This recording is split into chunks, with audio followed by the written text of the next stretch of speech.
Assalamualaikum warahmatullahi wabarakatuh. Halo guys, di video kali ini kita akan menganalisis kasus psikoedukasi. Bareng aku, Ana Davina Larasati dengan NIM 23070160015. Kasus yang akan kita bahas adalah BPD. Untuk gue sendiri punya BPD itu tuh berat banget karena gue sendiri nggak bisa, masih kayak abu-abu, orangnya nggak bisa independen.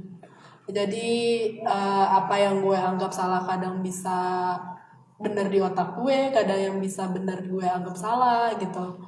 Dan kadang gue suka yang bikin gue itu adalah hal untuk gue menyakiti diri gue sendiri, impulsif dan lain sebagainya.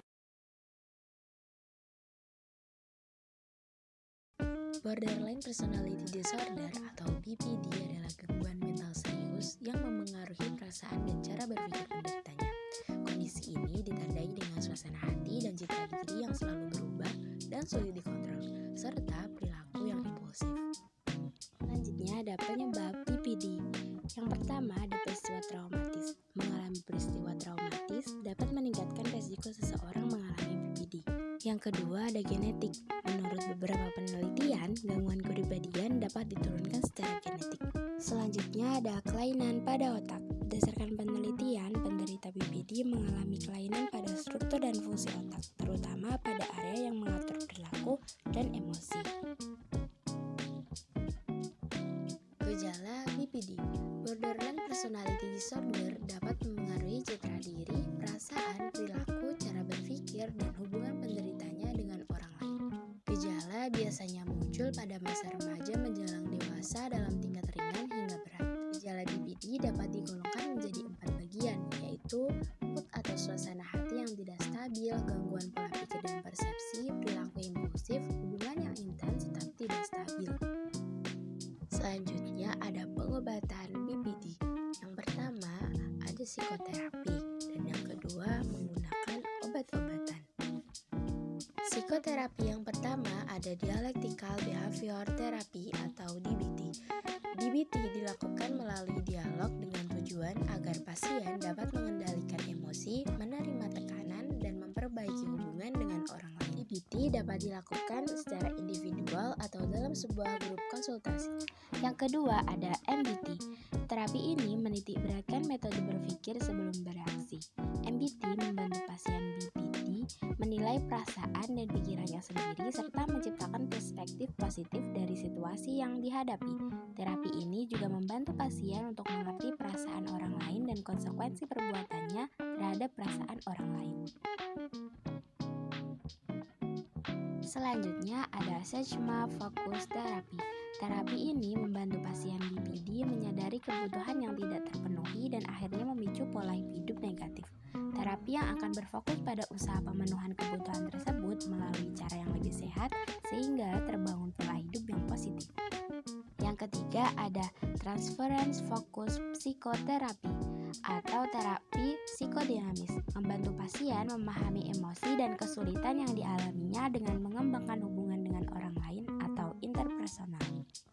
Yang kelima ada Good Psychiatric Management. Terapi ini bertujuan untuk meningkatkan pemahaman pasien terhadap emosi yang dialaminya dengan mempertimbangkan perasaan orang lain.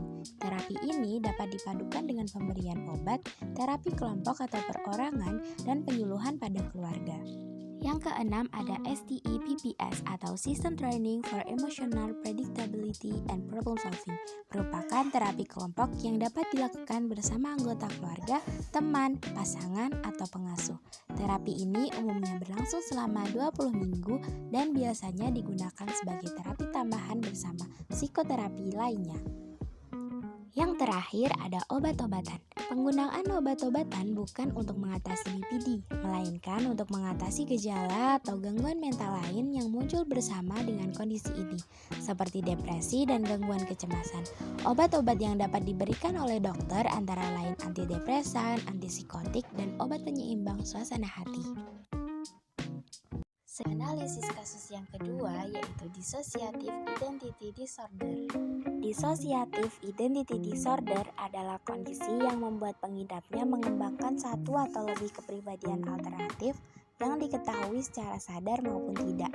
Gangguan disosiatif sendiri merupakan penyakit mental yang menunjukkan ketidaksesuaian antara memori, pikiran, identitas, dan fungsi mental lain yang mendukung seseorang untuk beraktivitas dengan lancar. Selanjutnya ada penyebab dissociative identity disorder.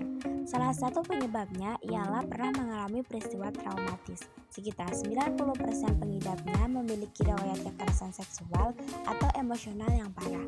Peristiwa traumatis lainnya juga bisa berkaitan dengan perang, kecelakaan, hingga bencana alam.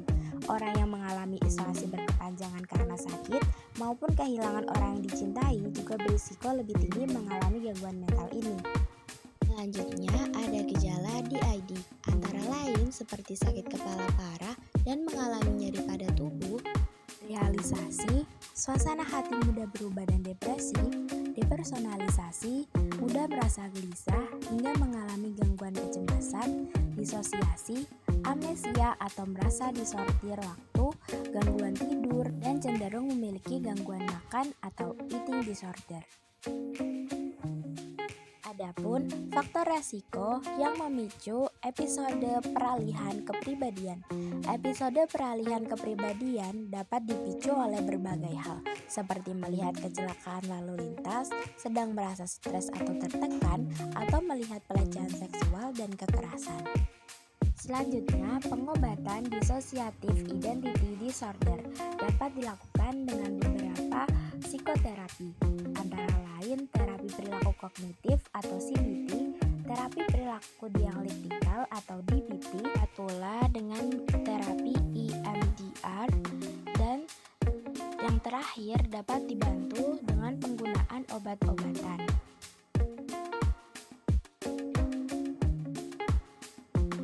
Selanjutnya, pengobatan di rumah untuk dissociative identity disorder.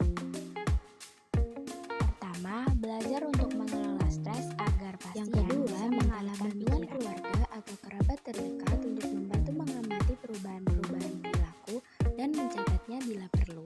Yang terakhir, menjaga pola hidup sehat, yakni dengan tidur cukup, menjaga pola makan, olahraga rutin, dan meringankan stres untuk menjaga kesehatan tubuh secara menyeluruh. Terima kasih telah menonton.